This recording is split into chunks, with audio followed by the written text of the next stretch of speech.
हिमालय की गोद में बसा था छोटा सा गांव, शीतगांव। यहाँ सर्दी सिर्फ मौसम नहीं थी, बल्कि लोगों की सांसों में बस चुकी एक तन्हाई थी। बर्फ हर घर की छत पर जमी थी और हर दिल पर भी। इस बार ठंड कुछ ज्यादा ही है, जैसे गांव खुद डर रहा हो। जब बर्फ ज्यादा गिरती है बेटा, तो कोई पुराना राज जाग जाता है। उसी दिन गांव में एक लड़की आई, नाम था मीरा। उसकी आंखों में ठंड से ज्यादा कोई पुराना दर्द था। मैं यहाँ एक पुराने घर की तलाश में आई हूँ। कौन सा घर? जो बर्फ के नीचे दबा हुआ है। गांव के किनारे खड़ी थी एक टूटी हुई हवेली, जिसे लोग कहते थे भूतिया कोठी। उस घर में कभी एक परिवार रहता था। सर्दियों की एक रात सब गायब हो गए। उस रात बर्फ के बीच कोई रोया, चीखा और हवा थम गई। मीरा, तुमने सुना?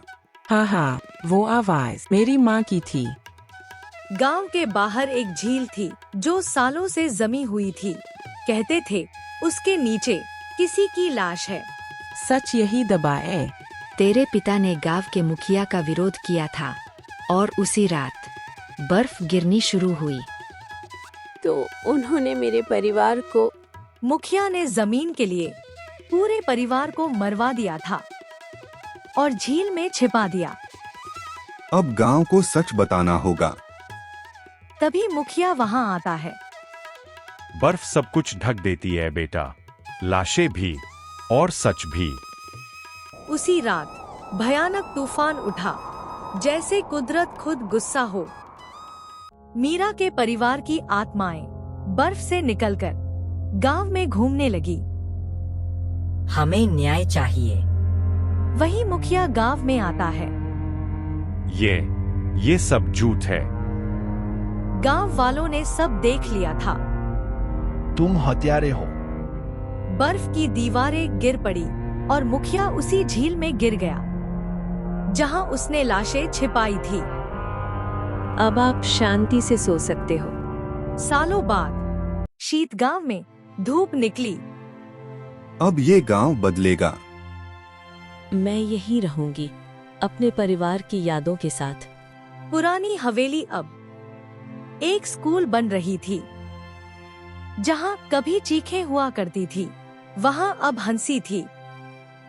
अब ये सर्दी डरावनी नहीं। बर्फ चमक रही थी, पर अब उसमें खून नहीं, उम्मीद थी।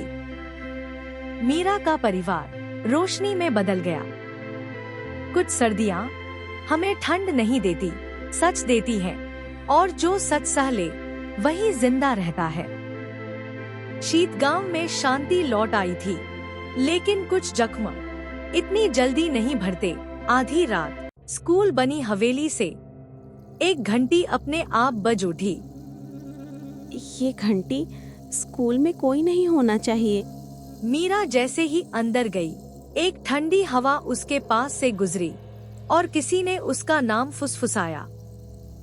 मीरा। कौन है वह? एक काली परछाई उभरी।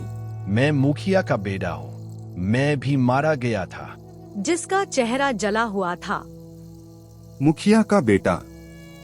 तुम मुखिया के बेटे हो? हाँ, मुझे भी मार दिया गया। मेरे पिता ने सच्चाई छिपाने के लिए मुझे भी झील में धकेल दिया। मीरा के पैरों के नीचे की बर्फ लाल होने लगी। सच फिर जाग रहा था। ये डायरी हवेली की तिजोरी में थी। इसमें सब लिखा है। किसने किसे मारा? डायरी ने खोला। एक भयानक राज। सिर्फ मुखिया नहीं, पूरा गांव मिला हुआ था। हमें धोखा दिया गया। गांव की जमीन फटने लगी, जमी हुई झील दरकने लगी। हमें माफ कर दो। सच से भागने वालों को बर्फ कभी नहीं छोड़ती। मीरा ने डायरी आग में डाल दी। अब सब खत्म। सभी आत्माएं रोशनी में बदल गईं। पहली बार शीतगांव में बर्फ नहीं गिरी। अब ये गांव जिंदा है। मीरा मुस्कुरा रही थी, लेकिन उसकी आंखों में सर्दियां हमेशा रहेंगी। क्योंकि कुछ सच्चाइयाँ दिल में बर्फ बन जाती हैं।